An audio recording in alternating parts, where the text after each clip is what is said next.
Hi, this is Renee with Bushel in a Basket. Today I'm going to make a dessert for you. I've already started the oven preheating to 350. One of my husband's favorite things is fudge brownies, and he loves Oreos. So I thought, why not combine the two together? So you can just buy any brownie mix that you want at the store, and you're just going to make this according to the directions on the back of the box. So I'm going to start by just opening up the brownie mix, pouring it into a bowl.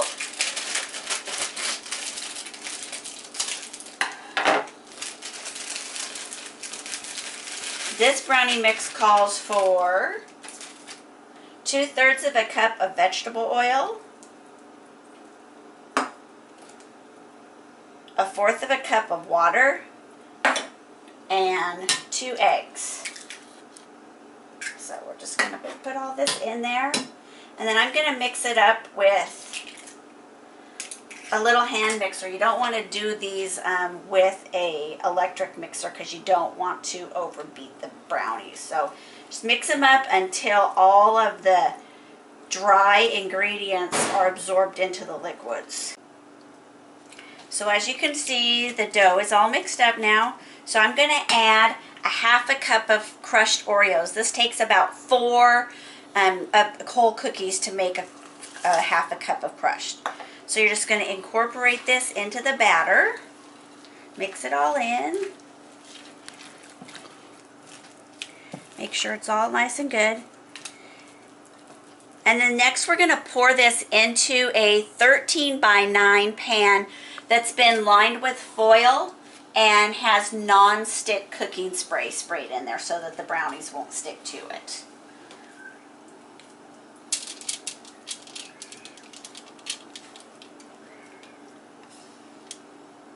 Now you need to even this all out into the pan. Spread it out so it's all even.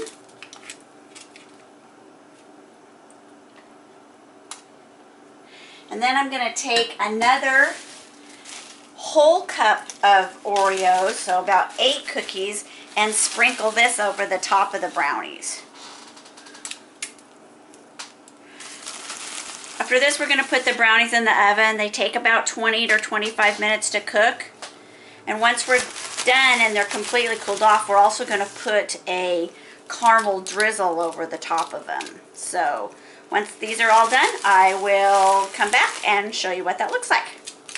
Okay, it's been 25 minutes, so I took the brownies out of the oven, tested them, made sure they were all good. So everything's looking good in there. They look delicious. And maybe we're going to start working on the caramel now. Get it ready. I've got it in a double boiler. I've got water in the pan about halfway full, and then I've got the caramel inside of a pan on top of that because you don't want to put the caramel directly in the pan and get it too hot. It'll scorch it. So that's what we're working on now. We're letting the brownies cool completely off, melting the caramel so we can drizzle the caramel over the top.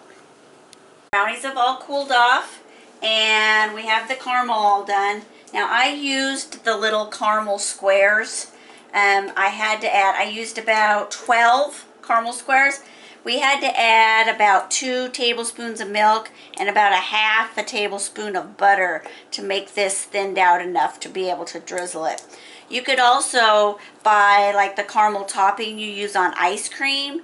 You could use that instead and just heat it up so that it'll drizzle. So you just want to take the spoon and you want to drizzle the caramel. And if the caramel gets too thick, you can always turn the burner back on and just thin it back out again. So we're just going to take it by the spoon, drizzle it over the top. If you have to, you can run like a spoon through it later and get it a little bit more drizzly looking. But that looks better now that we're getting it warmed back up. Got all the caramel drizzled on the pan.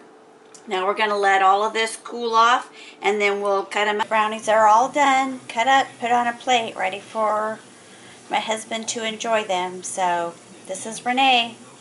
If you want more recipes, go ahead and go to our website at bushelandabasket.com.